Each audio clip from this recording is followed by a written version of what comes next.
at the color of this orange. California. I drank corn soup all the time as a kid, like summertime, wintertime. I was just obsessed with corn. Soup can really showcase what a chef can do. There's a lot of little steps and a lot of components, and I only have 2 hours to really make sure that that corn broth has time to develop flavor. I'm making a broth using the cob.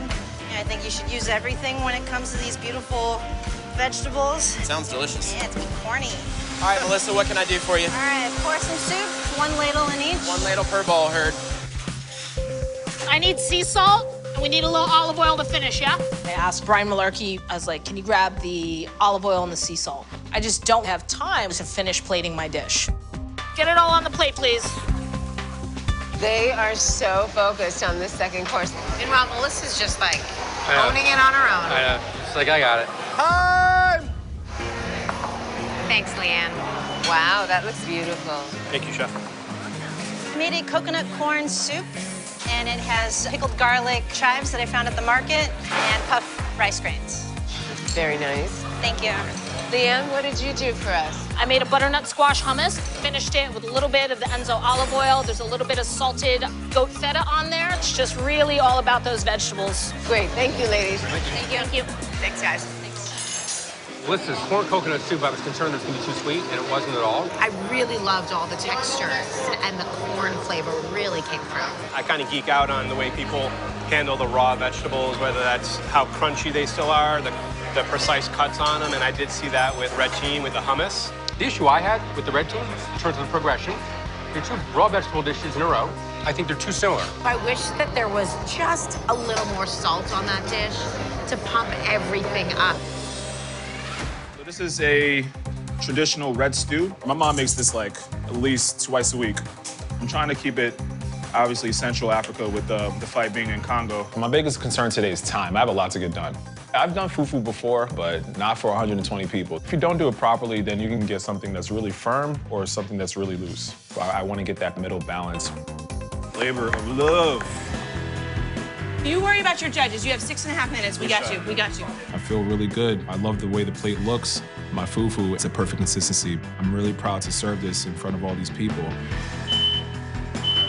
All right, go get it, brother. Wait.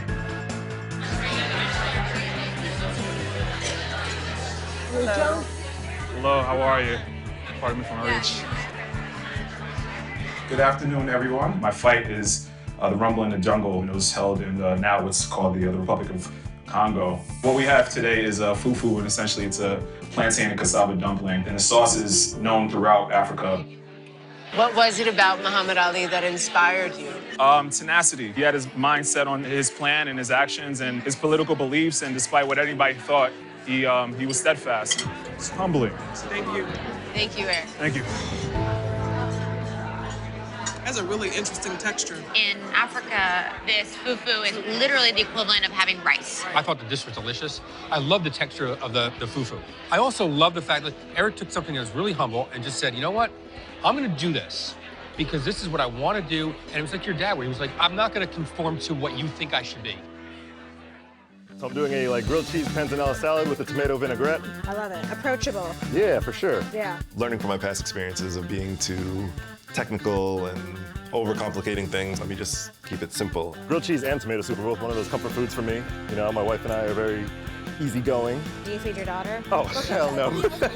She just started her teeth growing now. My wife is my rock, and we have an 8-month-old daughter, and she is the light of my world. Ooh, a little tomato sandwich action going. Yeah, Save me an extra because I'm hungry. Thank you. You're very welcome. Made a grilled cheese panzanella with a tomato soup vinaigrette. What's waiting for someone to give grilled cheese? That sounds so good, though. Chris, your use of the tomato soup in the vinaigrette, I thought was really fun twist and play on grilled cheese and tomato soup. Thank you.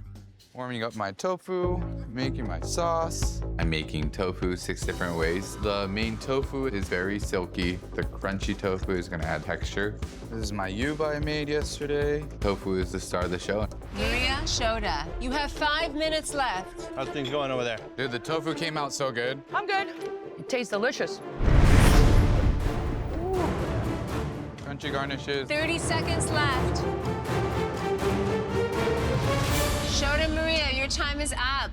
Please bring your dishes up. Thank you.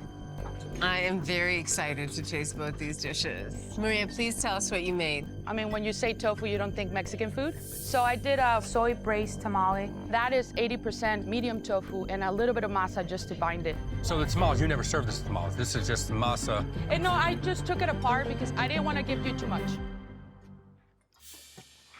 Okay. Shota, what did you make? Soy braised tofu. I made some yuba out of the soy milk. On top, I did shirai, which is like a tofu with a tiny bit of tahini paste with tofu crumbles that I made in the oven. Did you put any acid in this dish? A little bit of vinegar, yes. Okay, judges, it's time to vote. Hold up your paddle with the color of the chef's apron that you prefer. It's tight. It's a tie.